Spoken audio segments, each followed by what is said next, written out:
amo madom achede ya bobo ma no de omo ye Nstroma season 6 no except ni bi e na wo hwe yen kai wo se be ye fufuo party no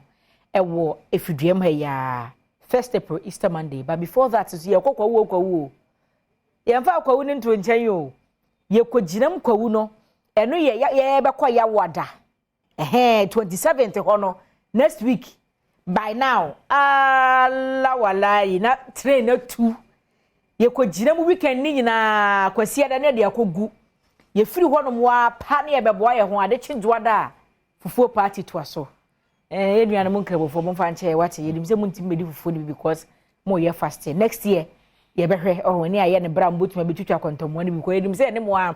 na ye adwuma na busu aye nkoni ensan kodi komo Baah Herbal Hospital Sadiq Abubakar atenase na mene no twetwe enkomo Sadiq maache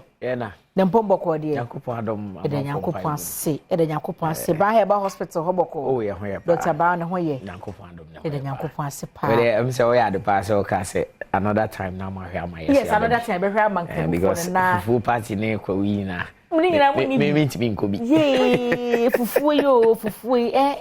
enyezo matanyambo next year be consider ya me adoma be consider be time am be hu moon no anytime am be start fasting ni ahwe no so se be ya motumi di masanka aba be teacher kontomo ni be very necessary na so we beto ma kofi manumri and e be 8 me ba bi di me de wo so aka mo breaking time be be 6:30 morning by 8 thank you enti no omo be ba no pa ne break e free 4 na ye second batch yes okay yerum do no am de edi aka later later 8 for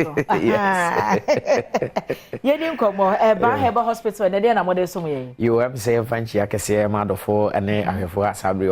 omuti ye nemum no se na omunim de da say Baah Herbal Hospital de yes o kono na mkwa wo nyina awie na wa be di fufu wi na se bia o how be eba baby also de wani kire Baah Herbal Hospital and am say nipadua no ankasa no wa onim say enioma ayedi e de kokopi mu nipadua mu no ho nsunsanso nso e wo ho na ne ekoso nipadua no bia ni ho a ye de ye ni kosia ene ehu na de bia se na ya meka no me say ya de bia e beda no ho adi wo nipadua mu no na ye say ya de atene nipadua no ma che na onipadua no entimi na ankosie enenti na ma ya de na de nipadua no so nkunim na wa hu ne say ada no ho adi e wo ho na mani obi wo so no de ono ya de pa de bi ntete no na me say abre bia no gina na so enenti onkonko hwepie mu a eresabe bia mu enkonko hwe na pom den se na etie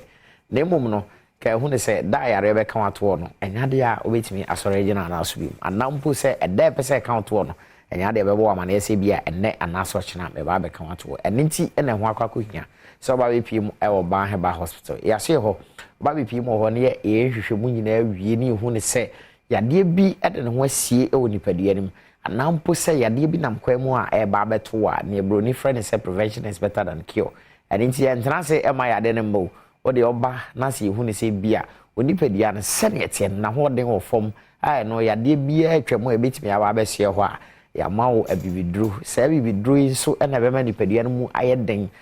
o immune system na ayeden se ne be a ebetimi akon atia yade bi a ba beto a ene nipadua no enenti de ho akwa hia o de brabe pie mo Baah Herbal Hospital se na ye ka no eso ba pie mo ho no ma ye de bibidro na be ma enya ba bi akoko pie ye ma wadro bi a na ekofa o how bi e de bre o da bi ye na nam enyanse mo trance wasase su ya bibidro ya na no de sa ho yade akese a ene ye ti ni din nyina no enya se bi afanse na ba na emum no e ho de da na kwan ben so e na mo fa o mo sa mo ho yade e ya bibidro ya ene nti e na ho akwa hia so ba pie mo e o Baah Herbal Hospital chene so se wachi bramu yi eno a na kita nipadua no nti enne se wo de ho atochema e o hawo kese edema enya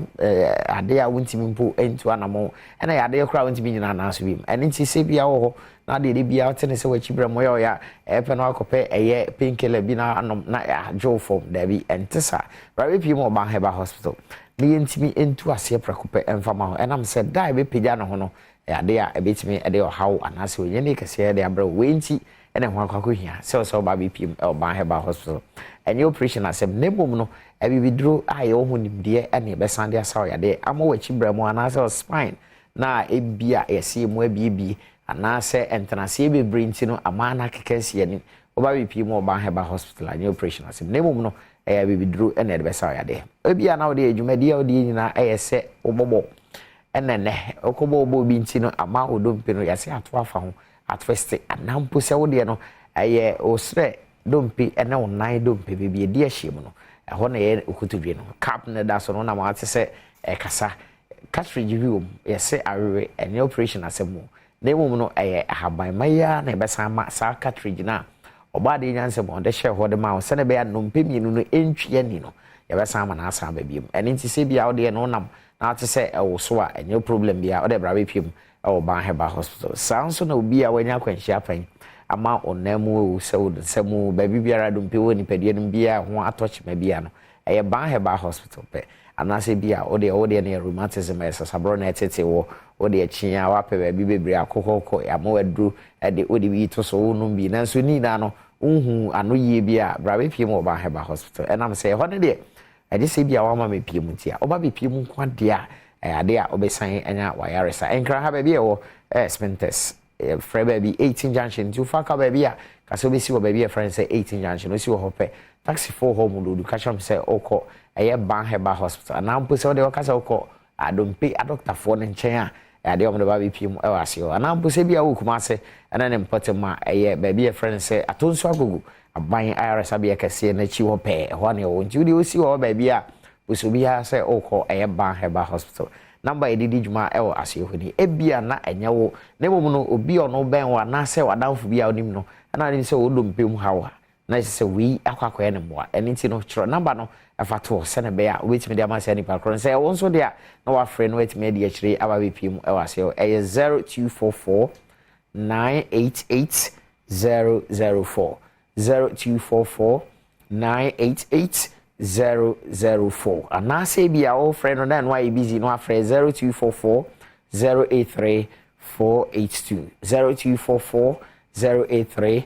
482 Baah Herbal Hospital there ya de bia tete wa wo de chia onya ano aduro no enye wa de se bia ano aduro ni ho Baah Herbal Hospital pe na ba be pie mu a obenya ano aduro enam se kane no na ye center ena na ya pija ye mu akwa pie mu hospital preko pe enam dwuma so a yedi anase yade bia de ba be pie mu ho no a yen yetimi ede abibiduru etwase mount no obi ho ana ne de hweche anase crutches ne kitan anampo ne ya de abatwe na sisu yi se friend am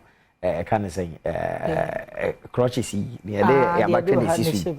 ni na no se bia eno na yade bia ma eno nka ho anti bi nante ya de bra be pie mu Baah Herbal Hospital obesa de go hweche eno na mfa age no ho mfa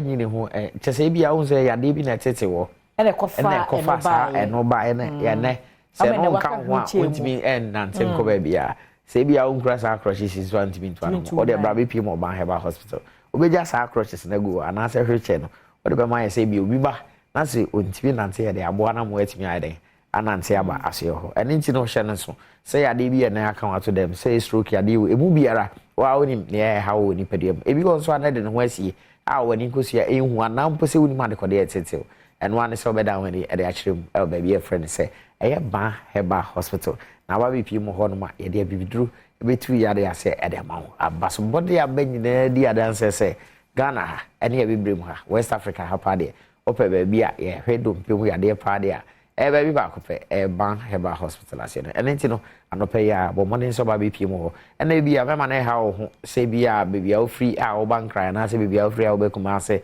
na ebia na de akwakosan obede no ada na so obede no asan akowachi e obabi a ebia na yade na ha no o se ya de to ase ho kakra e hwe okopembere bi ansa na eja kwan mo hospital nti o admission edema e mema na mba nyina ho afenso ye san ho no mo fiti adwada akokopem da memenda nti ebia na adwuma we nti no enya de a na otwe mu nyina no benya kwan ba memenda ho edema na afenso bi ho so anane de no ho na bia na ha no opem massage say FD massage na say ensade ni na akonya Baah Herbal numbers no number no be 0244 988 004 0244 988 004 and I say 0244 083 482 0244 083 482 Mesro bi message odi abremo busa se they are any more than known to me, ma'am, but to me, I dedicate home service will be oh, yes. Or we didn't cry her and I say, Kumasum Kwanda, and they are there.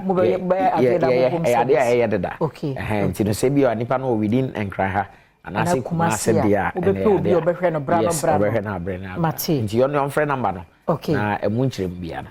mate me da say na Sadiq Abubakar no Baah Herbal Hospital and wofri aba ya bedi enkomo mo na agi dompemu aya de sa eho adomo akyede ne ho abaso bode bebre ewo my Ghana mu hanti kopie mo ho na ekonya wayaresa na mekoi St Andrews SHS na free also ba natural be see so na we person konto asusu ko papa no ya ne da chebe ye fa St Andrews SHS omo campuses no bebre o mato apetin be bia enkran eshama asimfo sudu nkwa wono feni wadu bi ase bebre ne gu ho no bra mensa nkai wo se omo sa ma akwanya remedial classes a obesa atworo watworo wasin na wantwa so a o sa ma akwanya mo asa resete na watworo courses no be ma 100% assurance say ubetwa no watwa wo school so mesro obekọ Rich FM premises ho no ma wasimfo su na ne mpanimfo nkodi nkomo 0244696911 ana 0207891004 na enkasa fabric na ekasa yi wo se enkasa fabric but omo fabric no ekasa ebi na hyamie fefefe akono Mr. Suiting fabric na wope kaftan de agbada de de pam shirt big lomo brocade Italian linen cashmere ni nyina bi wo mu de bi aba de pam wedding gown nyina nso de hyemu net de hyase lazy de gusu ankasa de ye veil ni nyina na enkasa fabric de bi aba omo Accra opposite Methodist bookshop no me pacho shop number C403 ho na be hu enkasa fabric obefre omo a 0243 422 591 and 0276 709070 na omo social media platform ni nyina so Facebook enkasa fabric Instagram enkasa.fabrics eno omo entwetwe enkomo na ode fabric ne ma me wieye no and Adom's fashionry o Kumasi Abusuakuwa Junction macro wopam emame friend 055 0074 450 055 0074 na atare bia wopam bia na Adom's fashionry ompam bi ema na me kwai die na ye papa